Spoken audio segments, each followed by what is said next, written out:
Assalamualaikum warahmatullahi wabarakatuh. Alhamdulillah dipertemukan lagi dalam mata pelajaran PAI Pendidikan Agama Islam dan Budi Pekerti. Seperti biasa anak-anak, sebelum kita mengawali pembelajaran hari ini, mari kita sama-sama membaca basmalah. Bismillahirrahmanirrahim. Hari ini Bu Vina akan menjelaskan tentang tohar. Masih melanjutkan materi yang kemarin ya. Nah, sebelum Bu Vina jelaskan tentang toharo, ini kompetensi dasar yang harus kalian ketahui.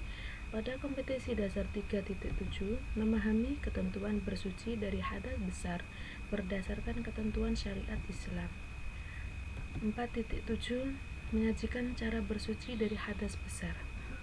Tujuan pembelajaran pada materi hari ini yaitu peserta didik dapat menjelaskan ketentuan bersuci dari hadas kecil dan hadas besar.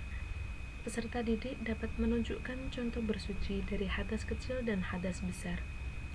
Yang terakhir, peserta didik dapat mempraktikkan tata cara bersuci dari hadas kecil dan hadas besar. Nah, kalian sudah belajar bagaimana cara bersuci dari hadas ya. Minggu kemarin sudah Bu Vina jelaskan. Hari ini Bu Vina akan menjelaskan tentang toharo, yaitu mandi wajib, wudhu, dan tayamum. Nah, coba kalian cermati pada gambar-gambar berikut ini. Nah, 3 toharo ini nanti yang akan Bu Vina jelaskan. Apa itu mandi wajib, wudhu, dan tayamum? Bagaimana caranya ya? Oke, kita bahas ya. Bagaimana cara toharoh? Yang pertama yaitu mandi wajib. Apa itu mandi wajib?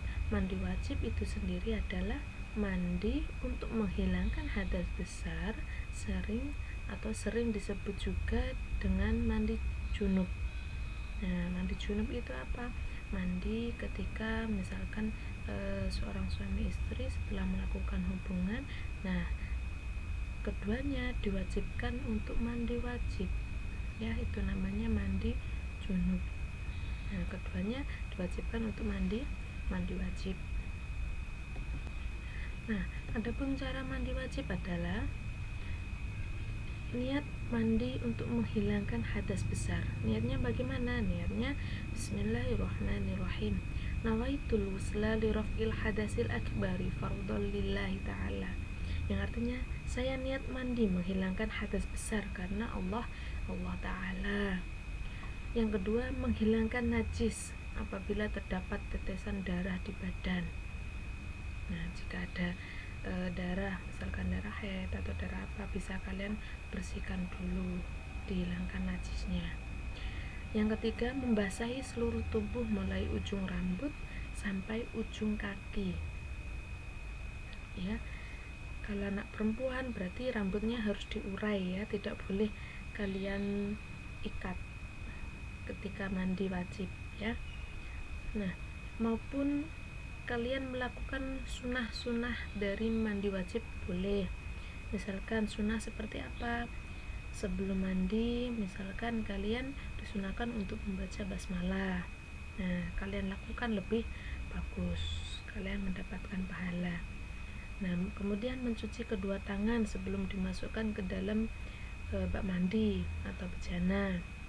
Kemudian berwudu. Nah, berwudu terlebih dahulu itu juga disunahkan. Nah, mendahulukan yang kanan dari yang kiri dan sebagainya. Nah, jika kalian melakukannya dengan sunah-sunahnya sekalian, nah itu lebih bagus ya. Selanjutnya yang kedua yaitu wudhu. Apa itu wudhu?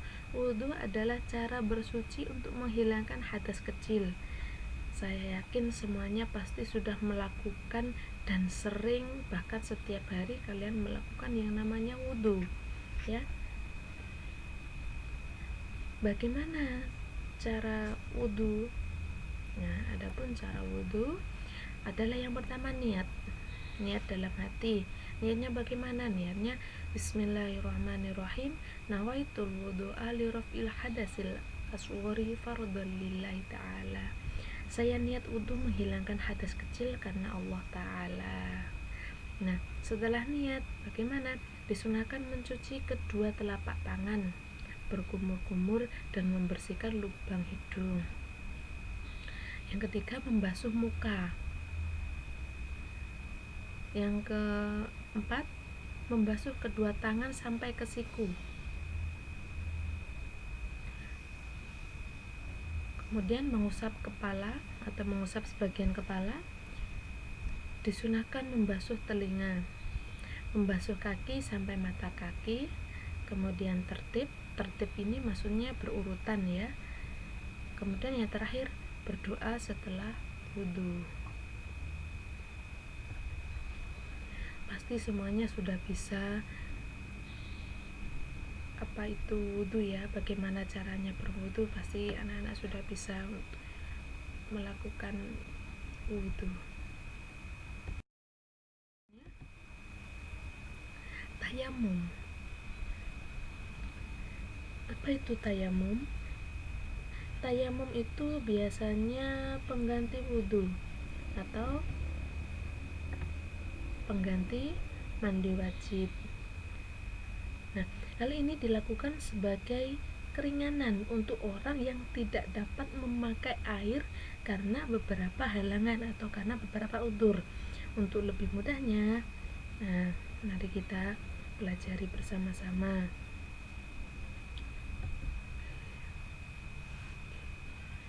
Nah, cara ini boleh dilakukan jika satu, tidak ada air dan telah berusaha mencarinya. Misalkan kalian mau sholat, ternyata ketika mau wudhu airnya itu sudah habis.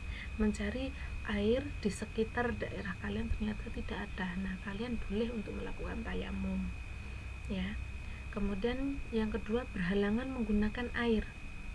Nah, maksudnya bagaimana? Misalkan karena sakit. Nah, ketika sudah masuk waktunya sholat, kalian harus segera mengambil air wudhu. Nah, ternyata ada salah satu dari bagian tubuh kalian tidak boleh terkena air. Nah, itu boleh kalian wudhunya dengan diganti tayamum. Nah, bagaimana caranya tayamum? Cara tayamum adalah yang pertama niat untuk dibolehkan mengerjakan sholat. Nah, niatnya bagaimana? Bismillahirrahmanirrahim. Nawaitu tayammuma listibahati sholati fardhan lillahi ta'ala. Aku niat bertayamum untuk dapat mengerjakan sholat karena Allah Ta'ala. Mengusap muka dengan debu yang suci. Mengusap tangan kanan hingga siku-siku dengan debu. Mengusap tangan kiri hingga siku dengan debu. Nah, debu yang dipakai itu bagaimana? Misalkan ketika kalian mau sholat, ternyata tidak ada air wudhu. Nah, kalian bisa menggunakan debu. Nah, debunya yang bagaimana? Nah, debu itu disarankan harus debu yang suci ya. Debu yang digunakan harus debu yang suci. Misalkan apabila kita di dalam pesawat atau kendaraan, nah, debu yang digunakan untuk tayamum cukup debu yang ada di dinding pesawat atau kendaraan, kalian usap, kemudian kalian gunakan untuk bertayamum. Yang terakhir, hikmah toharoh. Apa hikmah toharoh?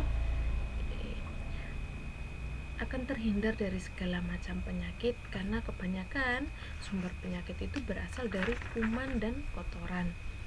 Yang terakhir, yang selanjutnya, Rasulullah Shallallahu Alaihi Wasallam bersabda bahwa orang yang selalu menjaga wudhu akan bersinar wajahnya kelak atau dibangkitkan dari saat dibangkitkan dari kubur, lebih mendekatkan diri kepada Allah Subhanahu Wa Taala dan lain sebagainya. Itu termasuk beberapa hikmah dari toharoh atau hikmah dari bersuci. Alhamdulillah, cukup sekian untuk materi hari ini tentang toharoh atau bersuci dari mandi wajib, wudhu, dan tayamum. Silakan anak-anak setelah ini di rumah kalian belajar bagaimana caranya berwudhu, bagaimana caranya tayamum, dan bagaimana caranya mandi wajib. Ya, kalian pelajari dan kalian pahami betul-betul materi ini. Mudah-mudahan bermanfaat. Selamat belajar dari rumah. Saya akhiri. Wassalamualaikum warahmatullahi wabarakatuh.